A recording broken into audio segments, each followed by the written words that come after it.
আসসালামু আলাইকুম ওয়া রাহমাতুল্লাহি ওয়া বারাকাতুহু। কেমন আছো সবাই? আশা করি সবাই ভালো আছো।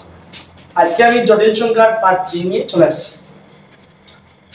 আজকে আমি শিখাবো জটিল সংখ্যা এর গুণিতক আকারে মানগুলো যদি থাকে আমরা কিভাবে বের করি। আমরা পার্ট 2 থেকে শিখেছি i to the power 4 is equal to 1 হয়।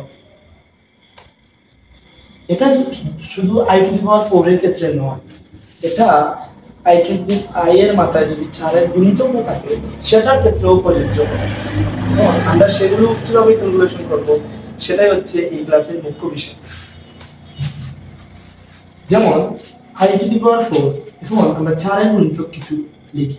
যেমন i to the power 12, i to the power 12 কে লেখা যায় 4 into 3। তাহলে এটা হচ্ছে 4 এর সাথে কোনো কিছু গুণ রয়েছে, এজন্য এটা 4 এর গুণিতক। এটার মান 1। এখন তোমাদের মনে অনেক চিন্তা রয়েছে, তাহলে এটা ব্যতীত কি আর কোনগুলোর মান কি 1 হবে? তোমরা 4 এর গুণিতক চিন্তা করতে পারো। যেমন 4 এর গুণিতক আমি আরেকটা লিখতে পারি, যেটা হচ্ছে i টু দি পাওয়ার 36। এটার মান 1 হবে। এবং 4 এর গুণিতক যদি কোনো সংখ্যা না হয় তখন কি করব? তখন আমরা করতে পারি যেটা 4 এর গুণিতক নয় সেটাকে আমরা 4 দ্বারা ভাগ করব। ভাগ করে ভাগশেষ যতটুকু থাকবে সেটা হচ্ছে i এর মাথার পাওয়ার।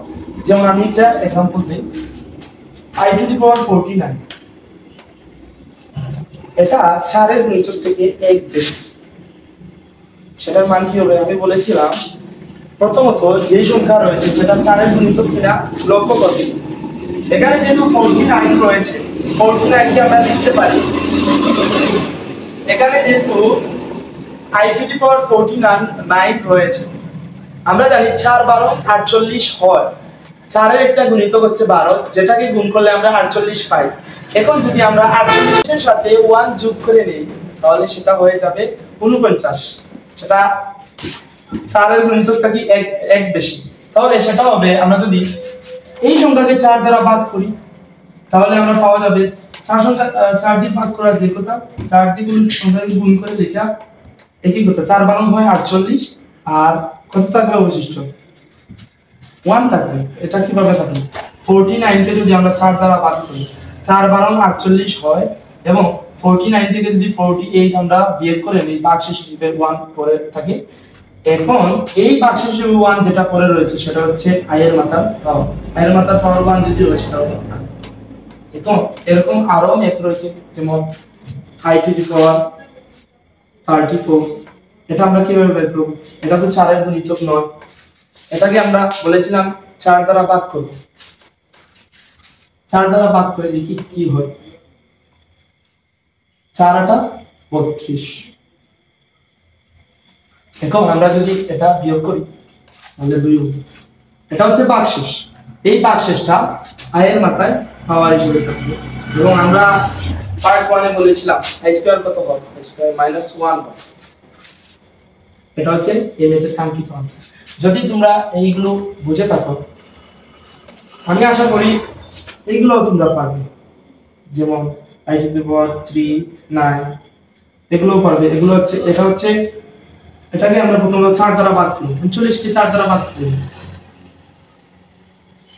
4 9 36 হয়। 39 থেকে 36 যদি আমরা বিয়োগ করে দেই তাহলে 3 থাকবে, যেটা হবে i এর মাথায় পাওয়ার। i কিউবের মান হয় -i। এখন আরেকটি ছোট একটি কনসেপ্ট নিয়ে আমি তোমাদের এই ক্লাস শেষ করতে পারি ইনশাআল্লাহ। এবং আমি ছোট একটা কনসেপ্ট রয়েছে সেটা শিখিয়ে নিই, ছোট্ট কনসেপ্ট। যেমন এখন যদি i এর মাথায় একটা বিশাল পাওয়ার 4 2 8 9 2 আমাদের অবস্থা খারাপ হয়ে যাবে।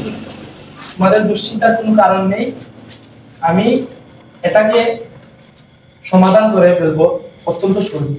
i এর মাথায় এত বড় পাওয়ার থাকা যে কথা, এত বড় পাওয়ারকে যদি আমরা 4 দ্বারা ভাগ করি, যেই ভাগশেষ আসবে, যদি আমরা শেষ দুইটা ডিজিটকে যদি ভাগ করি 4 দ্বারা, একই পরিমাণ রেজাল্ট আসে।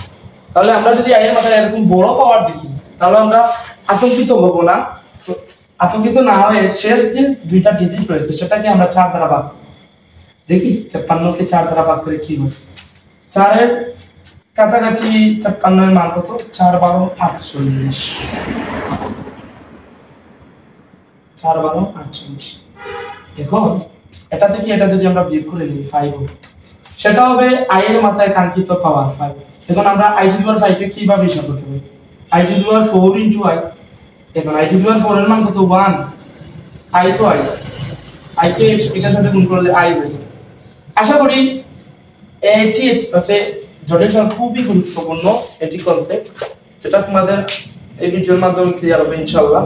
সবাই ভালো থেকো আর ভিডিওটা শেয়ার করুন আর আমাদের বিষয় কোচিং সেন্টারের পেজটা ফলো করুন। আসসালামু আলাইকুম ওয়া রাহমাতুল্লাহি